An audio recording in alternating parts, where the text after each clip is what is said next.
Vamos a leer Nehemías. Hoy nos toca leer Nehemías.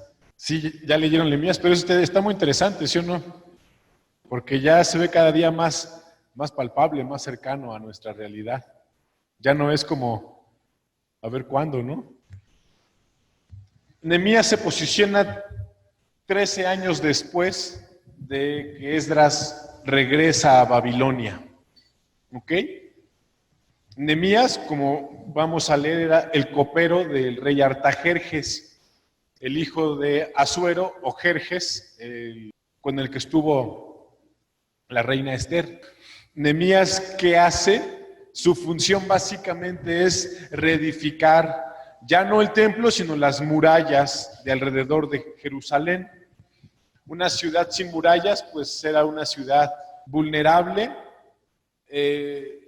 una ciudad que no representa pues como que un riesgo para nadie, ¿no? Entonces, vamos a leer el capítulo 1. Oración de Nehemías sobre Jerusalén. Palabras de Nehemías, hijo de Icalías. Aconteció en el mes de Quisleu, en el año 20, estando yo en Susa, capital del reino, habla del reino persa, que vino Anani, uno de mis hermanos, con algunos varones de Judá, y les pregunté por los judíos que habían escapado, que habían quedado de la cautividad, y por Jerusalén. Y me dijeron, el remanente, los que quedaron de la cautividad, allí en la provincia, están en gran mal y afrenta, y el muro de Jerusalén derribado, y sus puertas quemadas a fuego. Cuando oí estas palabras me senté y lloré, e hice duelo por algunos días y ayuné. Y oré delante del Dios de los cielos y dije, te ruego, oh Jehová, Dios de los cielos, fuerte, grande y temible, que guarda el pacto y la misericordia a los que le aman y guardan sus mandamientos, que esté ahora atento tu oído y abierto tus ojos para oír la oración de tu siervo, que hago ahora delante de ti día y noche con los hijos de Israel, tus siervos, y confieso los pecados de los hijos de Israel que hemos cometido contra ti.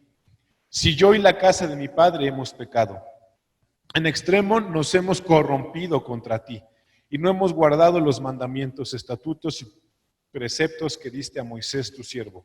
Acuérdate ahora de la palabra que diste a Moisés tu siervo, diciendo, si vosotros pecareis, yo os dispersaré por los pueblos. Pero si os volviereis a mí y guardareis mis mandamientos y los pusiereis por obra, aunque vuestra dispersión fuere hasta el extremo de los cielos, de allí os recogeré y os traeré al lugar, pues, al lugar que escogí para hacer habitar allí mi nombre.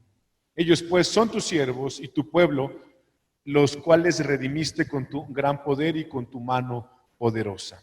Te ruego, oh Jehová, esté ahora atento tu oído a la oración de tu siervo y a la oración de tus siervos, quienes desean reverenciar tu nombre. Concede ahora buen éxito a tu siervo y dale gracia delante de aquel varón, porque yo servía de copero al rey. Nehemías habla de algo que el Señor les había explicado a la gente de Israel desde los tiempos de Moisés, que si ellos pecaban, iban a ser dispersados por los pueblos. Más adelante les voy a platicar de todas las dispersiones que hubieron de los judíos, en todos los países que estuvieron, de cómo los corren de todos los países en los que estuvieron desde el 1200 hasta el 1400, 1500, el último país. Esta dispersión, vienen los enemigos, los que los quieren desanimar, y se empiezan a burlar de ellos, de su construcción. ¡Ay, mugrosa ciudad toda fea! El muro está requete bien gacho, se va a caer, si una zorra se sube en él se cae. O sea, se estaban burlando de ellos, y los judíos pues no tenían mucha forma de defenderse, ¿no? O sea, estás hablando de que es una ciudad destruida que están reedificando. Y pues ahí la intentan reedificar y levantar los muros y toda esta onda. Recuerden que en esa época los muros de una ciudad representaban mucho. Los muros de Babilonia eran de 80 metros, ¿se acuerdan? Y aquí pues no. Entonces, cuando los ven que están ahí intentando levantar y poniendo una piedrita y el mortero, se burlan de ellos. Pero Nehemías los anima.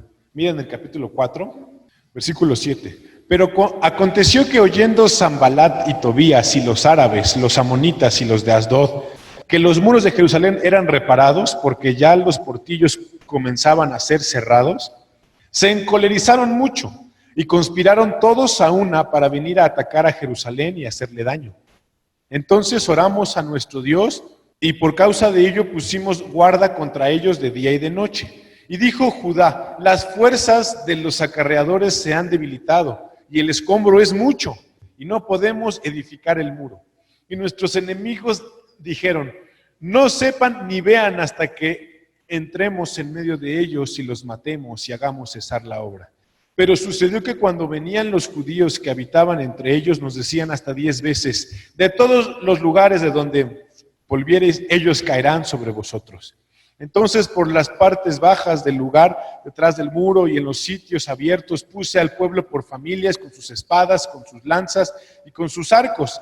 Después miré y me levanté y dije a los nobles y a los oficiales y al resto del pueblo: no temáis delante de ellos, acordaos del Señor, grande y temible, y pelead por vuestros hermanos, por vuestros hijos y por vuestras hijas, por vuestras mujeres y por vuestras casas. Y cuando oyeron nuestros enemigos que lo habían entendido y que Dios había desbaratado el consejo de ellos, nos volvimos todos al muro, cada uno a su tarea. Amén. Se empiezan a burlar de ellos, les dicen que los van a apañar en la noche, entonces Nehemías dice: no, ustedes no tengan miedo, pero hay que estar alertas. Pone a cada persona, a cada familia en una parte de este muro, les da su espada y dicen: vamos a rifarnos si es necesario. Decía la palabra que tenían en un lado la espada y del otro lado tenían la mezcla para seguirle echando por si alguien ahí se les acercaba, luego pudieran defender. Nehemías es una persona que inspira a toda la nación a construir este muro, que era muy importante en esos momentos. Es una persona que les ayuda a levantar el ánimo. Después, en el capítulo 5 vemos la abolición de la usura. ¿Se acuerdan por qué en los tiempos del reino del norte, Israel, fue llevado a Asiria? Porque se pasaba de listo con su gente, ¿no? Y les cobraba, y vendían a sus hijos, y vendían a sus esposas, y vendían sus casas hasta que les pagaran. Estábamos en el capítulo 5 y nos damos cuenta de que vuelve esta situación a Israel. Aunque ellos ya habían salido de Babilonia, como que no agarraban mucho la onda. Entonces ellos estaban siendo usureros. Prestaban con intereses, y si no pagaban, pues lo siento mucho, mi amiguito. Me quedo con tus hijos de siervos, o con tu casa, o con lo que tengas, o a ver qué hacemos. Nehemías les dice: no, ¿saben qué? No hay que hacer esto, no es lo correcto, no es lo que Dios quiere para nosotros. Aparentemente agarran la onda, se restauran. En el capítulo 6 nos dice que terminan finalmente esta labor. En el capítulo 6, en el versículo 15. Fue terminado pues el muro el 25 del mes de Elul, en 52 días. ¿Amén? Y cuando lo oyeron, todos nuestros enemigos temieron, todas las naciones que estaban alrededor de nosotros, y se sintieron humillados y conocieron que por nuestro Dios había sido hecha esta obra. Asimismo, en aquellos días iban muchas cartas de los principales de Judá a Tobías, y las de Tobías venían a ellos, porque muchos en Judá se habían conjurado con él, porque era yerno de Secanías, hijo de Ara, y Johanán, su hijo, había tomado por mujer a la hija de Mesulam, hijo de Berequías. También contaban delante de mí las buenas obras de él, y a él le referían mis palabras, y enviaba a Tobías cartas para atemorizarme. Amén. Acabaron finalmente todos los muros, todo el muro en 52 días, o sea que tenían ganas de chambear, no estaban chambeando por día. Ya ves que los albañiles que chambean por día, pues se pueden tardar 5 años en hacer un muro, ¿no? Estos cuates pues no estaban chambeando por Dios, estaban chambeando para su Dios, para su ciudad, para sus familias, y en 52 días sacaban estos muros. ¿Estamos claros? Era una labor muy importante. Seguían los enemigos intentándolos atemorizar y demás. Nehemías se tiene que regresar a Persia, nombra a ciertos dirigentes, ¿sí o no? En el capítulo 8 miramos que se encuentra con Esdras y le dice a Esdras que les enseñe la ley, les lee la ley de Moisés, y después terminan orando y confiesan sus pecados al Señor, y pues como que todo sonaba bien, ¿no? En el capítulo 10 hacen un pacto para guardar la ley y pues sonaban bien las cosas. Pero después de algunos años regresa Nehemías. ¿Y qué crees que pasa? Nos dice que ya estaban, hicieron el pacto, había sacerdotes y levitas, dedicaron el muro. Dice, mas a todo esto yo no estaba en Jerusalén, porque en el año 32 de Artajerjes, rey de Babilonia, hablamos del 432 antes de Cristo más o menos, 100 años después viene Alejandro Magno a Jerusalén. Fui al rey y al cabo de algunos días pedí permiso al rey para volver a Jerusalén, y entonces supe del mal que había hecho Eliasib por consideración a Tobías, haciendo para él una cámara en los atrios de la casa de Dios. Y me dolió en gran manera y arrojé todos los muebles de la casa de Tobías fuera de la cámara. Y dije que limpiasen las cámaras e hice volver allí los utensilios de la casa de Dios, las ofrendas y el incienso. Encontré asimismo que las porciones para los levitas no les habían sido dadas, y que los levitas y cantores que hacían el servicio habían huido cada uno a su heredad.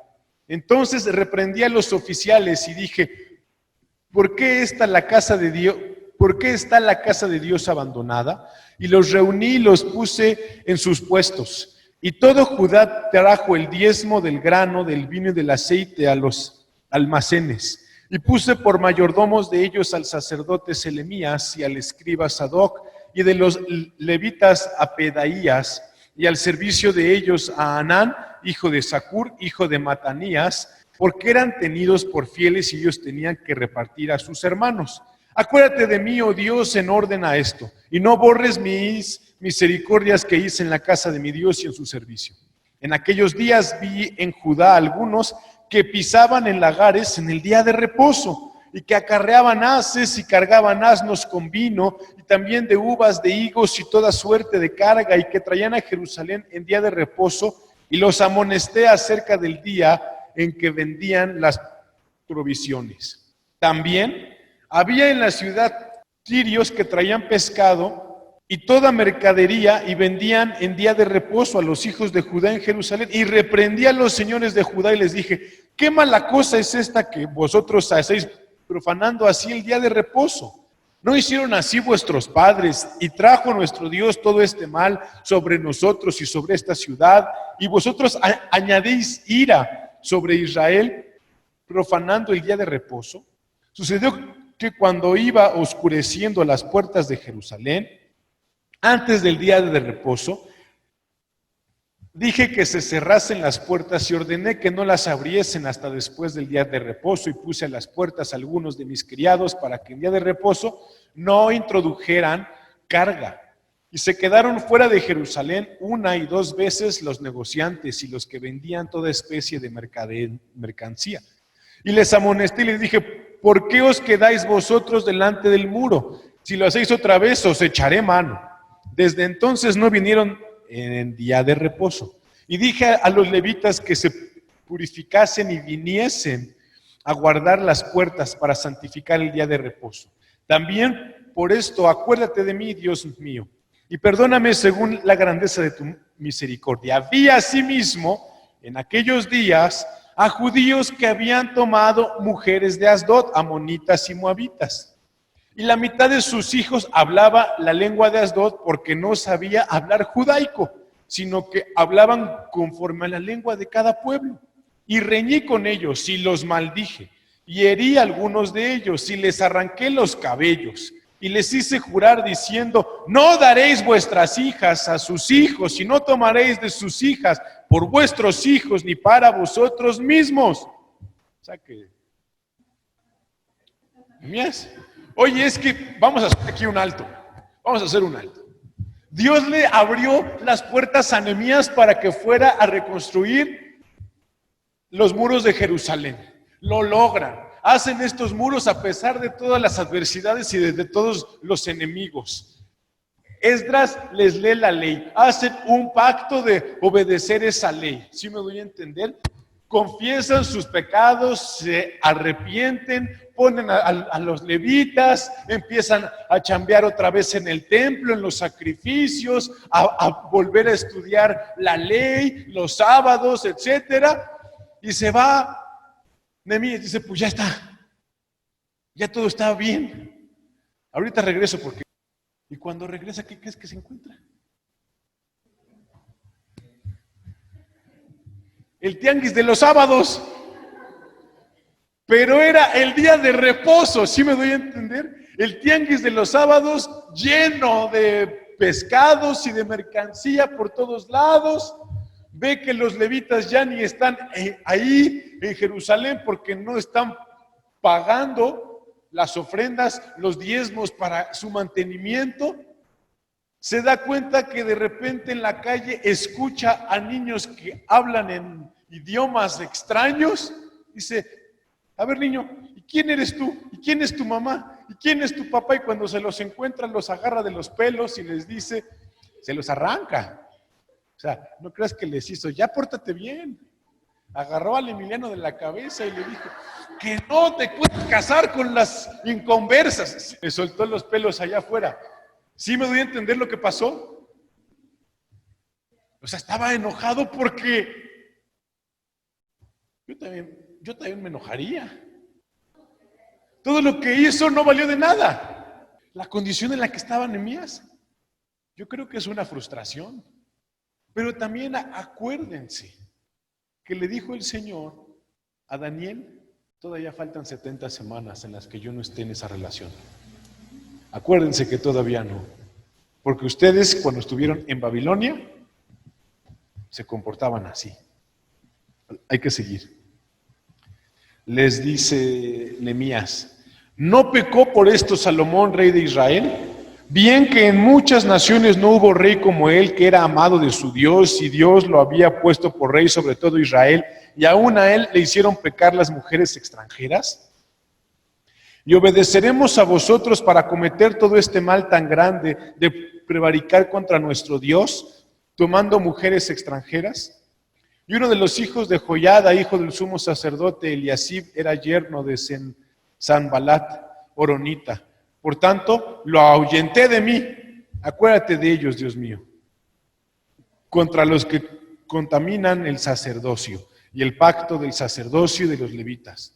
Los limpié pues de todo extranjero y puse a los sacerdotes y levitas por sus grupos, a cada uno en su servicio, y para la ofrenda de la leña en los tiempos señalados y para las primicias. Acuérdate de mí, Dios mío, para bien. ¿Tú crees que cuando se fuera Nehemías otra vez iban a seguir haciendo lo mismo? Por eso es que le dicen a Nehemías: bueno, al menos acuérdate de lo que yo hice, Señor, de lo que yo intenté. En todo momento intenté ser fiel a ti. El tiempo que yo estuve ahí, a todas las corrí, dice, a las extranjeras. Restauré otra vez a los levitas. Les dije que otra vez tenían que dar sus ofrendas y sus diezmos. Y todo iba bien aparentemente. Y es el último libro histórico, ¿no? Luego viene Malaquías. Bueno, Malaquías está aquí a la par de Nehemías. Pero Malaquías no es un libro histórico. Vamos a hablar de él el domingo en la mañana. ¿Cuál es la solución para las personas? Un nuevo corazón, nacer de nuevo. Mientras estaba Nehemías, hasta iban el sábado a la sinagoga y al templo a orar. Nada más se fue y volvieron a lo mismo. Por eso es que cuando uno, si tú lees toda la historia de Israel después de esto, pues sí dices, pues pobrecillos, ¿no? Pero si lees Nehemías y estudias a los profetas y lees a todo lo de atrás, pues no se comportaron a la altura del pueblo de Dios. No se comportaron como hijos de Dios. no hicieron lo que debían de hacer. Yo creo que es un buen momento para orar. Son tiempos en los que no estamos como para dudar de nuestra fe. No son tiempos para jugar a que somos cristianos mientras nos ven. No son tiempos para jugar a que tenemos convicciones mientras estamos en la iglesia.